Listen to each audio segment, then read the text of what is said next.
ہمارے جو عام اسٹوڈنٹس ہیں یعنی کالجز میں پڑھ رہے ہیں وہ مفتیوں کے سامنے بیٹھتے ہیں تو مفتی ان کا منہ دیکھتے رہتے ہیں، ہاں یہ بھی لکھا ہوا ہے، کیونکہ ان کے پاس سورس آف نالج ہے. تو وہ تو اس وقت بلائے بنے ہوئی ہیں. پچھلے دنوں ایک بچہ آیا ادھر، تو میں اس بچے کی گفتگو سن کے پریشان ہو گیا. کہتا ہے میں 9ویں کلاس میں پڑھتا ہوں. میں نے کہا یار 9ویں کلاس میں اتنا علم؟ کہتا ہے علی بھائی 4 سال سے آپ کو سن رہا ہوں، میں 12 سال کا تھا اس وقت آپ کو سننا شروع کیا، اب میں 16 سال کا ہوں. تو پھر مجھے یاد آیا کہ واقعی یار عبداللہ بن عباس بھی حضور کی وفات کے وقت 13 سال کے تھے اور صحابہ ان سے فتوے لیا کرتے تھے. تو آج پھر اسلام پہ وہ مبارک دور واپس آ گیا ہے اس حوالے سے کہ آج ہمارے بچے ایجوکیٹڈ ہیں. وہ چھوٹے چھوٹے بچے جو ہیں نا، اسی لیے دیکھنا علماء نے اجماع کر لیا ہے کہ ہم نے علی بھائی کی کسی بات کا علمی جواب اس لیے نہیں دینا کہ ہمارا جواب ہے ہی نہیں ہے، ہم نے ہر بات کے جواب میں یہ کہنا ہے کہ علی کو سننا نہیں ہے.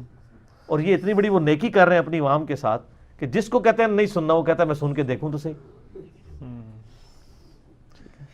ایک یہاں پہ بھائی آئے لاہور سے نا، تو وہ بڑے کٹر قسم کے اسٹرانچ قسم کے اہل حدیث تھے. تو وہ کہنے لگے جی میں تو آپ کو جانتا بھی نہیں تھا، وہ سعودیہ کے ایک لال رومال والے جو ہے نا ان کے عالم دین، تو انہوں نے ایک کلپ ریکارڈ کرایا ایران کے ٹکڑوں پہ پلنے والا جانور. کہتا ہے میں نے کہا دیکھوں یہ جانور کون سا ہے.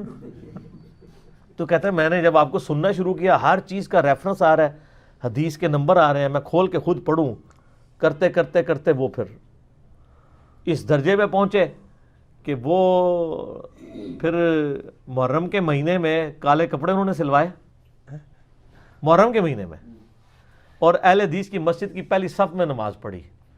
اور وہ اس بندے کی مسجد میں جو اکثر ننگے سر آ کے ٹی وی کے اوپر، میں نام نہیں لیتا چونکہ ہماری پالیسی ذرا سی چینج ہے، آپ کو پتہ چل جائے گا، ننگے سر آ کے وہ اپنے یعنی مکتبہ فکر کی ریپریزنٹیشن کرتے ہیں ٹی وی کے اوپر.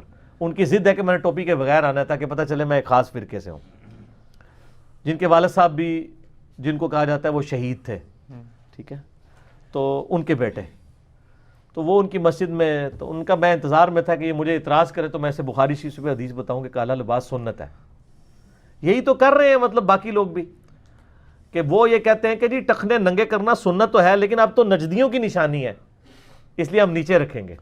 وہ کہتے ہیں سنت کی اب اہمیت کہاں رہے گی جب گستاخانہ رسول کی یہ نشانی بن جائے تو اب ضروری ہے کہ ٹخنے ڈھانپ کے رکھے جائیں، کیونکہ سر وہ تو نجدی سمجھتے ہیں نا.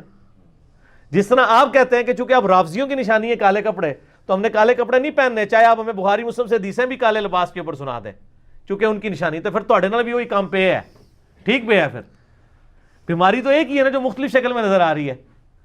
ادھر اہل حدیث یہ کہتے ہیں کہ جی ہم نے پگڑی اس لیے نہیں پہننی کہ بدعتی پہنتے ہیں. ہم کہتے ہیں بخاری مسلم میں حدیثیں ہیں کہ نبی علیہ السلام پگڑی باندھتے تھے، حتیٰ کہ بخاری مسلم میں آتا ہے کہ آپ تو وضو میں بھی پگڑی کے اوپر سر کا مسح کرتے تھے، پگڑی اس وقت بھی نہیں اتارتے تھے. وہ کہتے تھے ٹھیک ہے، وہ کہتے ہیں یہ ٹھیک ہے، یہ حدیثیں حنفیوں سے صرف پگڑی کے مسح پہ لڑنے اور مناظرے کرنے کے لیے، پگڑی باندھنے کے لیے نہیں ہے.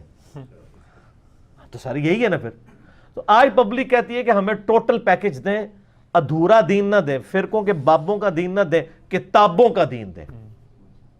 اس لیے میرا ایک کلپ ہے بابوں اور کتابوں میں فرق.